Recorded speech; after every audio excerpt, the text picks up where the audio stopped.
திருச்சி மலைக்கோட்டை உச்சிப்பிள்ளையார் திருக்கோவிலில் 700 லிட்டர் எண்ணெய், 300 கிலோ பருத்தி துணி ஆகியவற்றைக் கொண்டு மகாதீபம் ஏற்றப்பட்டது.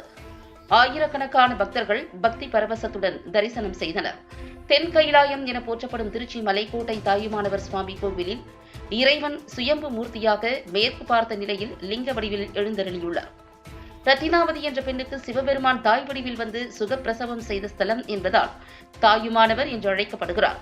சுமார் 3500 பில்லியன் ஆண்டுகள் பழமையான இம்மலைக்கோட்டையில் கோவிலின் மலையுச்சியில் உச்சிப்பிள்ளையார் என்று அழைக்கப்படும் விநாயகர் கோவிலும், மலை நடுவே தாயுமானவர் மட்டுவார் குழல் அம்மையும், மலையின் கீழே மாணிக்க விநாயகரும் எழுந்தருளி காட்சியளிக்கின்றனர். இக்கோவிலில் கார்த்திகை தீப திருவிழா மிகவும் சிறப்பாக கொண்டாடப்படுவது வழக்கம்.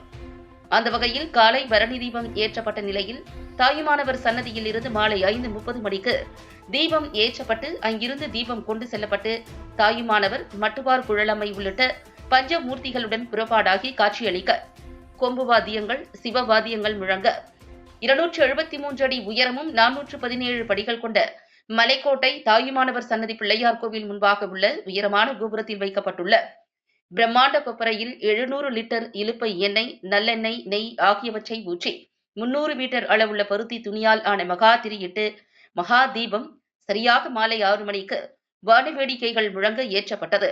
மலைக்கோட்டை அடிவாரத்தில் உள்ள பல்வேறு வீடுகளின் மாடியிலும் மலைக்கோட்டை பகுதி வீடுகளிலும் நின்று திரளான பக்தர்கள் தென்னாடுடைய சிவனே போற்றி என பக்தி பரவசத்துடன் முழக்கமிட்டவாறு எம்பெருமானை வணங்கினர். விழாவிற்கான ஏற்பாடுகளை கோவில் அறநிலையத்துறையினர் மற்றும் நிர்வாகத்தினர் மேற்கொண்டிருந்தனர்.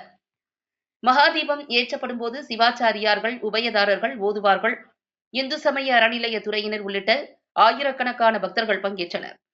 இந்த மகாதீபம் தொடர்ந்து 3 நாட்கள் இரவும் பகலும் எரியும் என்பது குறிப்பிடத்தக்கது.